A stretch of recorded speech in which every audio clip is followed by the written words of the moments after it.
and welcome to my newest video where I'll be taking this little Corgi Junior's VW Beetle from rough to decentish looking, I hope.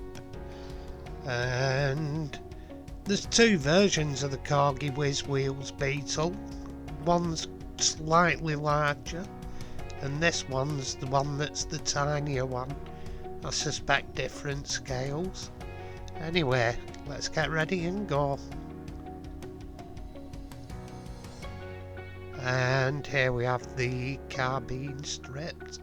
I'd already put wheels on to check them, and I got some off another car that looks nice, like the window unit. There's rough and needs some attention, as is most of the car. I'd already done it once, but it needs doing again. Here I'm wire wooling the bodywork to clean all the tarnish off and any oxidisation on there, so it's ready for paint. And it's quite a nice little casting, this one, to be honest. And there we are now. Once we've done it, I'm just filing off flash around areas like the windows, etc.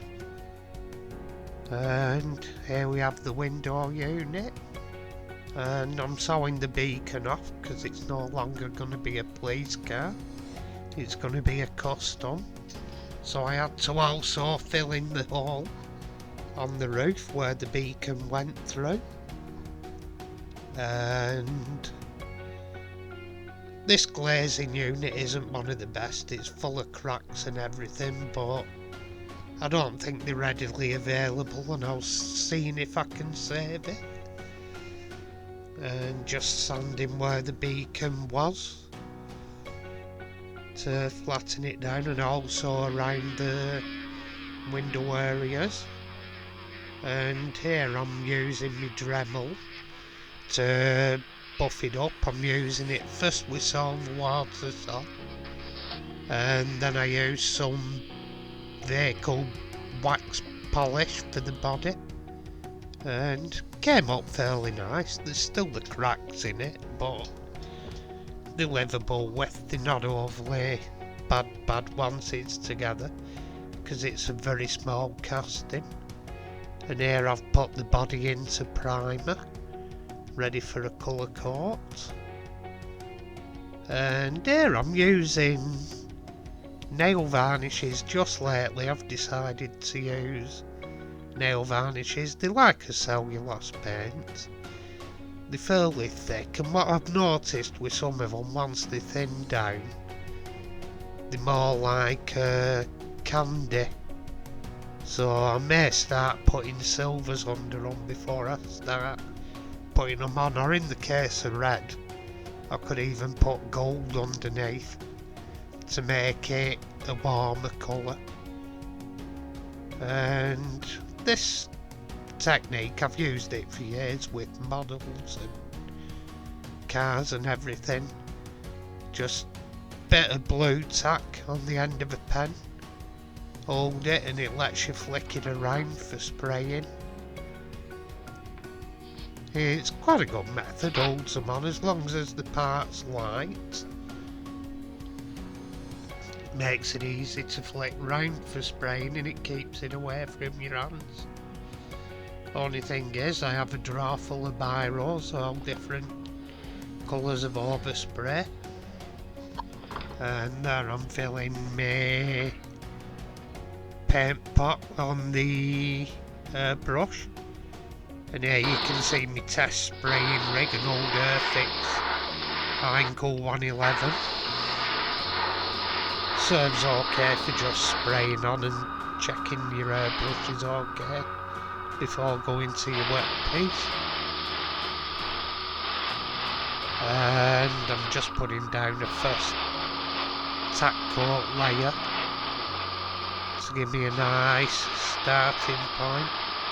You can just see it, it's very clear, but it does build up, as you'll see in a second when I show the build up. colour on it. It does turn out nice as well. Here we go, 3, 2, 1, and there we go.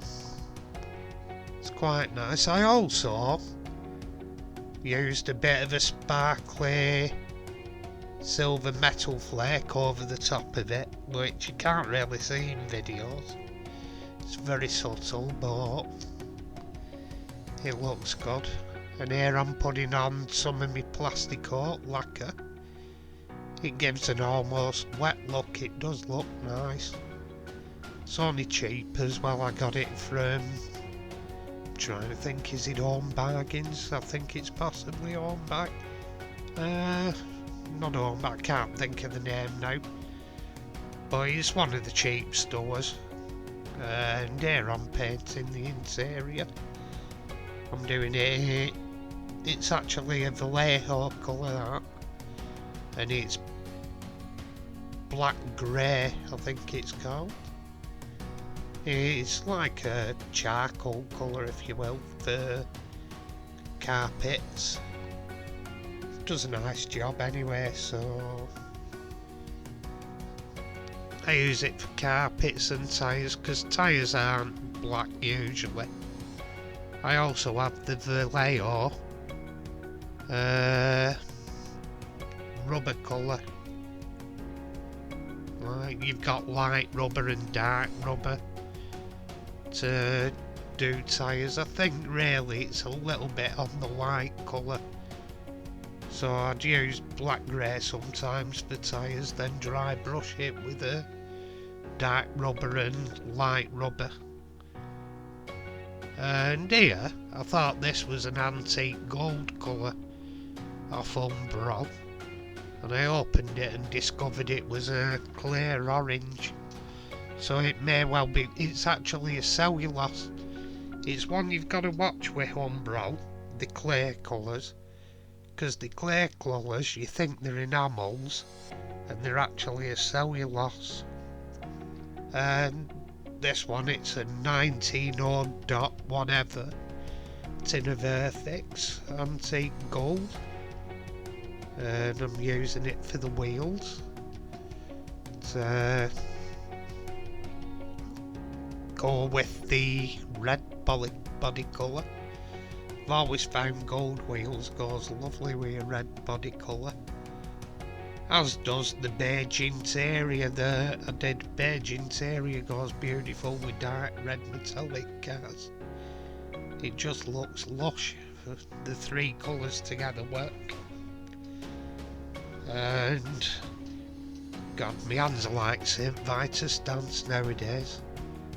I don't know how long I'll be able to keep continuing modelling, but I'm in this for the foreseeable future, unless my health decides otherwise. And there we have the beige interior, and I've done the steering wheel rim beige as well, as if it has a cover on. And here I'm painting details, like before I flip out and my hand does a spazzy on me. And there we go. And here I'm putting the car back together, the body, and then I bring in the window unit, drop the window unit in, and then I'll drop the interior in, and I'll get hold of the base. And this was a bit previous really, because I did start trying to screw it together, but the posts weren't working, so I decided to use araldite to glue it together. And there you see me starting to try and fit the screws, but it just weren't working. And here's a bit for one of my next projects.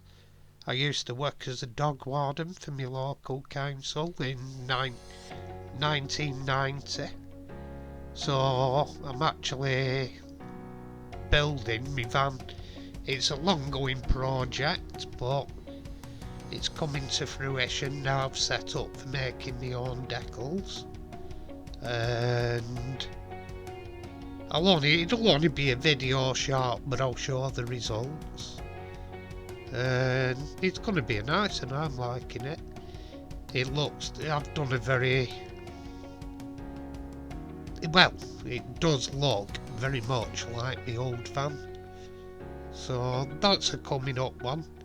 Anyway, here I'm making some number plates for it. It's a cheap, well, dare I say it, if you've got a black marker and a piece of paper, it's pretty much free idea for making number plates.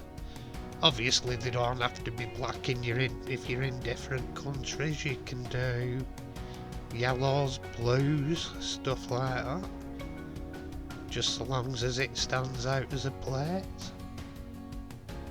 And I'm doing a square plate on the rear and an oblong on the front, as a lot of them had.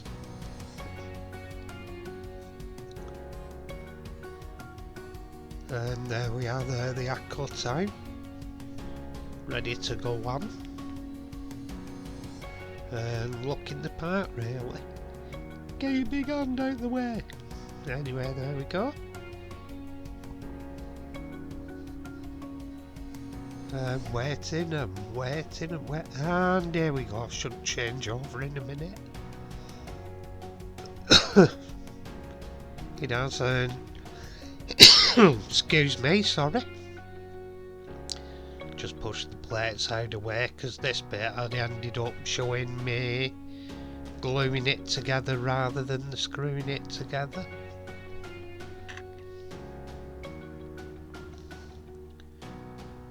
Because I tried drilling it and the posts were too fine to allow it to be drilled, so it ended up being glued with araldite. I've mixed the araldite there, and I'm dabbing it onto the post area with cocktail stick, in between jigging around and doing the island jig with my hands. There we are. Yeah, it's on at last. Or is it? Yeah, it is. And base plate picked up. Hold on. And back together as a car. Now I'm going to put a dab of glue on the front bumper to take the plate. There we are. Only needs a quick dab because it's only paper being glued on. Even that's probably overkill, to be honest, for holding a bit of paper on.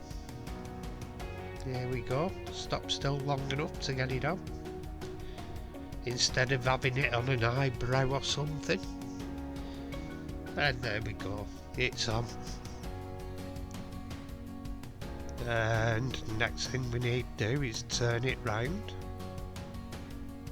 and put the rear plate on, which here we go. Here comes the rear plate.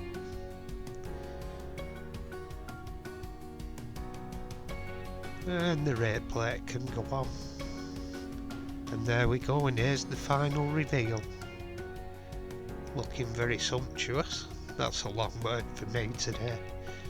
In its new red paint. And I've also redone my turntable with black card and painted some white lines down the middle of it, so it looks more like a road surface.